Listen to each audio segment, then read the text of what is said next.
Welcome to the final video in this 5-part episode on how to get the most out of your motorbike GoPro videos. This one's all about post-production, and post-production is a sort of tough subject to cover because some people use simple editors, some people use professional editors. So what I want you to do is, as you go through this, if you're not using a professional editor like Premiere Pro, just try and understand the concepts that I'm doing and then go out and start Googling for how you can apply the same sort of concepts in your own editor. I think most editors are probably going to have some form of equivalent correction or effect that I'm applying. So I'm going to show you how to take clips that come out of the camera looking like this,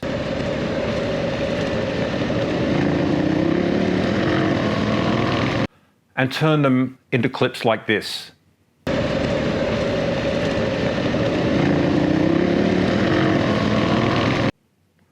And to do that, there's essentially 4 steps that I'm taking. Step 1 is color grading. Step 2 is to correct any lens distortion if you need to. Step 3 is sharpening. And step 4 is a vignette. I hope you enjoy. So here we are in Premiere, and for those that haven't used Premiere, just a quick orientation. The main part is down the bottom here. This is the timeline. And this is where I put my clips and manipulate them. In the top is the preview monitor where I can actually see what's going on. And then over on the left, I've got my effects panel. So this is where I can actually apply and adjust my effects. And down the bottom is my library for both effects and clips. That's a 10-second overview to Premiere.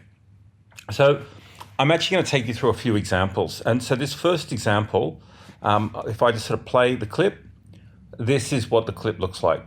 So it was shot in a very overcast day, and it was also shot using a flat color profile. So I didn't use GoPro color, I used flat. I had the sharpening turned down low. And what we're going to do is I'm going to show you how we can turn this into this. And so there's 4 things that I've applied here. And if we just click into the adjustments, it takes us to a separate sequence, but you'll kind of be able to see more clearly what's happened. So I've put each of the adjustments on its own layer just to make it clearer, but you can actually add these all onto the video if you want. With the exception of vignette, I would still keep vignette on a separate layer. So I'm going to turn these all off, and we're going to turn them on one by one so we can see the effect of it. So the first thing I've done here is color grading. And if you turn it on, you can see it's making a pretty dramatic difference. Let's go to a different scene there. So before grading, after grading. So if we actually have a look at the color grading, for this example, I've just used Lumetri color, and pretty much everything has just been done with these basic sliders. So the first thing I did, as you can see, I did a slight correction here on color temperature. So the original clip was just a bit cool by dragging this sort of slider. So I dragged it a little bit to the left. So I think it was around about -0.6, somewhere around about there. So that's before, after. So I've corrected the color first. And then when I'm doing color grading, I like to bring up the Lumetri Scopes. And Lumetri Scopes let me kind of see what's happening in the picture in a sort of waveform perspective. So this actually shows me that it's actually still a little bit blue. You see how the blue is a bit higher than everything else? So let's just adjust that down. Okay, so now that's saying that that's pretty much even colors. So I might actually run it there. So before, after. Now with these scopes, 100 is white, 0 is black. And so if you look at beforehand, you can see that the image was compressed up. There was no blacks, everything was sitting up high. And you can see that it definitely had a blue cast to it over here. So by what I've done is I've used these sliders, combination of contrast. So I've kind of applied more contrast to it. You can see that coming in. And then I've actually brought down my shadows and I've adjusted my blacks. And I'm going to do this, we're going to do this on the next image. But color balance, 90% of the time if you're using Lumetri color, it's just these first few sliders, and I've added a lot of saturation into it. So that's where it comes normal, and then I just added in, quite a bit more saturation, because when we are using a more desaturated profile in the camera. So that's the first thing that we're doing in color grading. The next thing we add is distortion. So when I turn that on, you'll actually see that basically it's correcting for the sort of fisheye distortion that the GoPro has. And let's just run this without. So that's without fixing the distortion, and it looks okay. But I'm going to show you an example of a clip where where it really impacts it. And if I turn on, it basically makes it more like a linear lens. Okay, to illustrate this, I actually did a test chart. And so what you're seeing here, this is the test chart that I just made this on my computer. And it's just a straight horizontal vertical grid shot with a linear lens. And you can see there's very little distortion there. Okay, now this is the same chart shot with the wide lens on the GoPro. And you can quite clearly see this sort of fisheye distortion that's introduced. And the way that we fix that, if we go to effects, there is a lens distortion filter. And if I just drop that on the clip, right, and then have a look at my effects tab here, here's my lens distortion effect. And it's the curvature that we want to play with. And if we have a look at that, you can see that we can actually adjust that curvature. And so by just turning that somewhere like about there, around roughly -26, we've now got rid of all of that distortion. So before, after. Now it comes at a cost though. We've lost quite a bit of the image around the side. So if you are trying for an ultra wide shot and you need that wide part of the image, you probably don't want to apply it, especially if you're not noticing it. But I will show you in the correction that we're going to do in a moment, you'll actually see where it's quite noticeable and why I apply it. If we're going to apply fixed distortion, I'll typically do that next. And then third, I'll then apply sharpening. And this sharpening approach I'm going to show you is pretty simple. I'm just using the sharpen effect, and I've applied that to the adjustment layer. And now I can actually control the sharpening with the adjuster here. And typically, I'll do that by eye. So I'll set the image to 100%, and then I can reduce or increase the sharpening until it gets to taste. And I'd encourage you to just avoid over sharpening. I think it makes images look too harsh, but that looks all right. So I'll just make that fit. So before, after. And then the final adjustment that I tend to do at a movie layer, sort of movie level rather than clip level, is the vignette. And with the vignette, you can see that I've applied just a very subtle darkening of the edges. So that's before and after. And again, to do that, I'm just using Lumetri color, and at the bottom there's a vignette slider, and I'm typically just adjusting that amount there. So if I want to make it darker vignette, but I try not to make it too blatant. Ideally, you shouldn't even notice the vignettes there, but it actually does have a positive impact in pushing your eye to the center of the movie. So they're the four approaches. Now I'm going to just go through. I've got another clip here, which I'm going to do this one from scratch just so you can see how it works. So here is my clip, and if I just play it, you'll see it's taken on that same day, so it's pretty flat, and it's just motorbikes riding down the road. So what I'm going to do now is I'm just going to apply these adjustments into the clip rather than using adjustment layers. So I'm going to go to my color tab, and I'm going to grade this using Lumetri color, but in a moment I'm going to show you a more advanced way of color grading.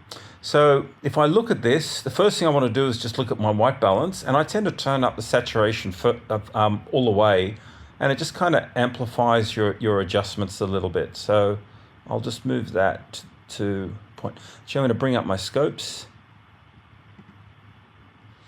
because often they can actually just give you just a nice bit of information. So that's okay. So there's my scopes. Now the scope is showing there's more blue in it than red. So that's giving me a hint that this might actually be a little bit more weighted towards that. So if I'm using the scopes to kind of even this out, now if I reduce my saturation, yeah, that's looking pretty good. It certainly looks like it's taken some blue out of it. So I can actually look at before, after. Yeah, I think it's sort of warmed it up quite nicely. In an overcast sky, you do tend to get blue tinges. Now what I want to do is I want to basically play with these next few sliders to try to get my contrast and exposure right. And this is where the scopes become quite useful. So you can see here, right now, it's saying that my whites are only at about 86%, and I've got nothing below 10% in terms of blacks. So I can start pulling this apart with contrast.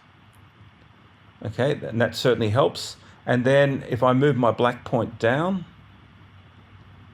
and if I move my white point up, okay, that seems to have helped a lot. And I can just sort of look at highlights and just sort of bring my highlights down, my white point up. So often this is just sort of looking at the image, looking at the scopes and adjusting to taste. Let's play that a bit. It's looking a lot better. Okay, and I can probably bring my shadows down a bit as well. Okay, so that's looking much better. So before, after.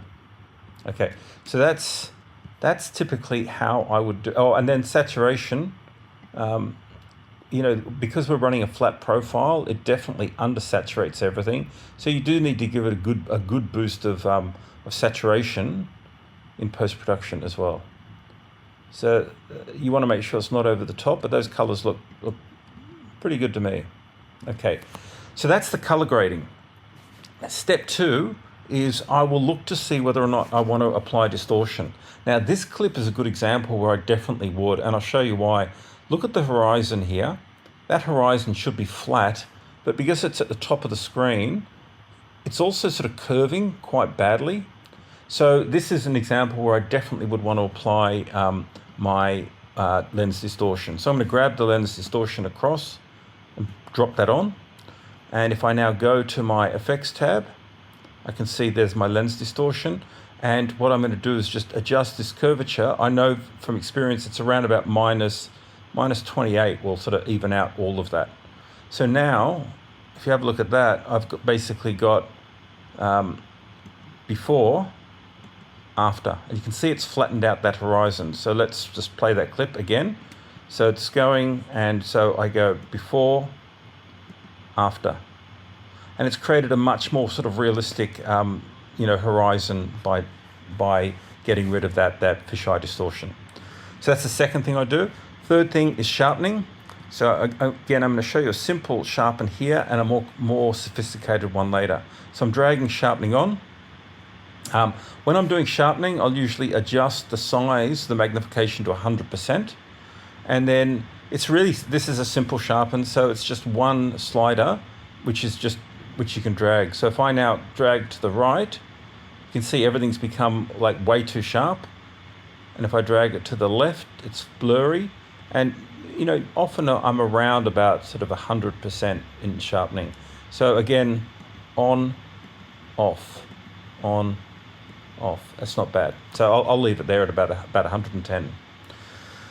And then the final adjustment that I do is a vignette. Now, a vignette you do not want to do to the clip, and I'll just show you why you don't want to do it to the clip.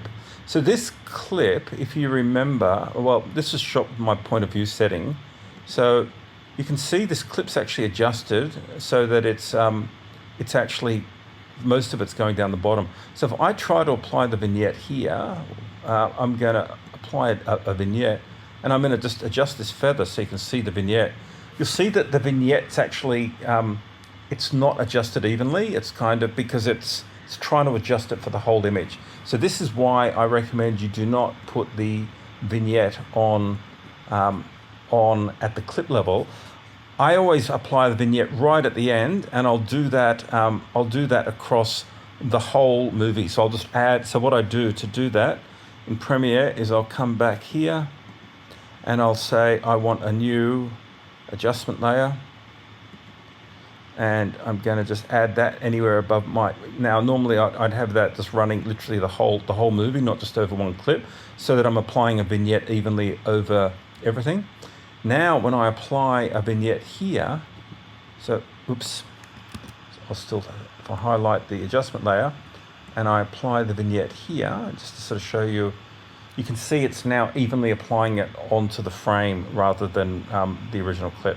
So let's put that at 50, and I'll typically, I don't like going too heavy with the vignette. I usually like doing something pretty subtle.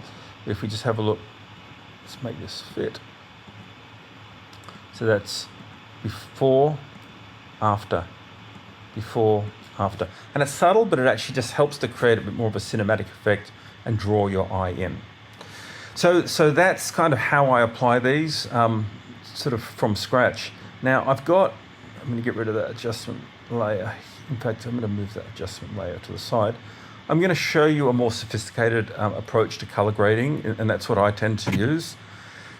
So here's my original clip. Okay, so it's the one sort of going up the hill, looks nice, sunny day. Okay, but that's straight out of camera, that's ungraded. So what I do is, instead of color grading using Lumetri, I've actually bought a third-party color grading package called Cinema Grade. So I've just dragged Cinema Grade onto here, and now, and I'm going to add Cinema Grade onto this extra shot here as well. So this shot is just a close-up shot of my boot riding the bike going around the corner. And what I'm going to do is I'm going to actually add that in as a sort of shot over the top of this one here. So I'm going to color grade both of these clips together. So I've added Cinema Grade in. I can now say Open Controls, and now I'm in the Cinema Grade sort of third-party package. Now what I like about this is it's a very visual way of color grading. So I can select exposure, contrast, white balance, saturation up here, and then I just drag the sliders over the image. And you can use shortcut keys as well. So if I look at these scopes, what I'm going to do is I'm going to drop the exposure. So I hit E and I drag my mouse down. Now I press C for contrast, and I'm going to increase the contrast a bit more. I'm going to press E to increase the exposure. And I'm just sort of trying to get, the whites at the top and the blacks down the bottom. And that's looking pretty good. So I can have a look at a before and after. So that's exposure and contrast. I hit saturation and I'll just boost it up a little bit more because it's a bright sunny day, so I want sort of quite vibrant colors. So before, after. So that's looking pretty good. Now the nice thing about Cinema Grade is I can sort of use this to match shots. So I can say that's my hero shot, and I actually want to match this shot to that one. So when I click match shots, it brings them up side by side, and what I can do is I can actually copy all those adjustments that I put in that shot over onto this one. So I can say copy correction and apply them. And so now it's actually applied at the same grading. And so I can look at that and I might say, you know what, I still want a little bit more contrast in this shot. So I'm going to hit C and sort of crank it up a bit, drop the exposure a little bit on it, a bit more contrast, and saturation looks fine. So a very easy way of sort of matching your shots between multiple shots just to get the look and feel. Then the final thing which Cinema Grade is really good for is once you've done your base correction, you've matched your shots, the third part is kind of applying what's called final grading. And this is an artistic, it's almost, think of it as like a Instagram filter. So this is where you can use things called Luts. And a Lut is just, I've got literally hundreds of them down here. They basically play with the color in different ways in order to sort of create different aesthetic looks. So I'm going to go and I kind of like this this Sam Cold effect.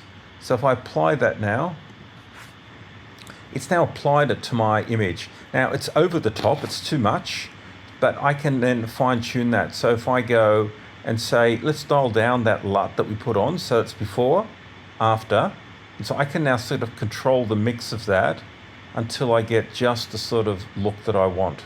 And this creates quite a stylistic sort of look for your images. And again, I can darken my shadows and increase contrast if I want. So if I have a look at my original clip before, where I am now is there. And it still looks a bit too much, so I'm going to just dial it back. Sometimes less is more. And now I'll hit apply, and I'll apply that to all grades. So now in Premiere, it's basically put that graded shot in. So now if I bring that sort of that close up of the boot in, so now I've got this.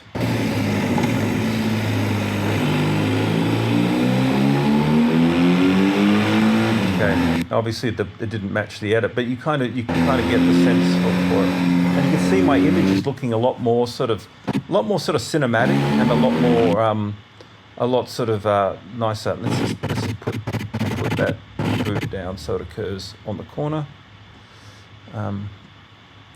Okay, then sharpening. I'll show you a slightly different. Now this one, let's have a look at the lens distortion. So if I apply lens distortion to this,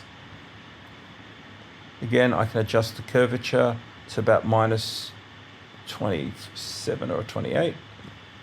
So that's before, after. So you can see it crops in from the side a little bit, but if I play it now,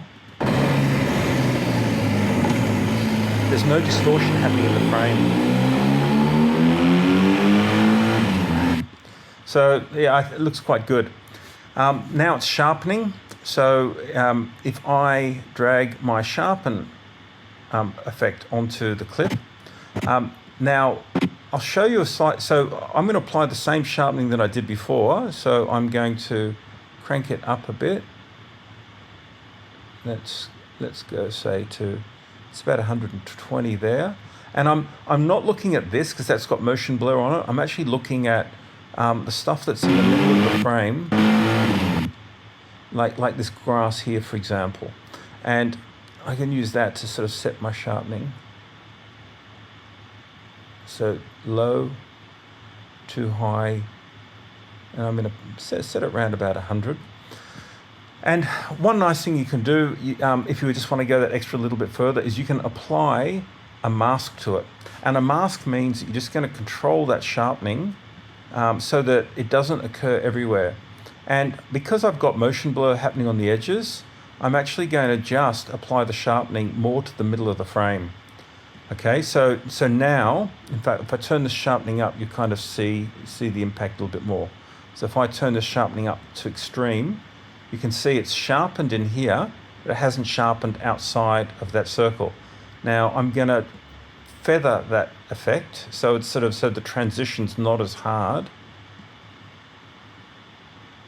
So that means I've got maximum sharpening in here, and between that inner line and the outer line, it's softening the transition. So now what I can do is if I put this sharpening back down to something reasonable, let's just go say 110, and I turn it off, on, you'll see you're just getting sharpening in the middle. So now when I play the clip, you can't really notice where I have and haven't sharpened, but what's happening is everything in the middle of the frame is sharper, and so it kind of just draws your eye much more to that middle of the frame. And then the final thing that I would do here is I would just add that vignette across the top.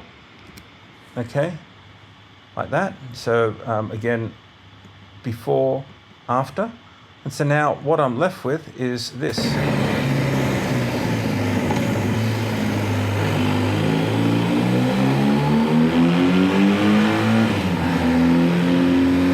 Which, I think looks pretty good. So anyway, I hope you found that useful.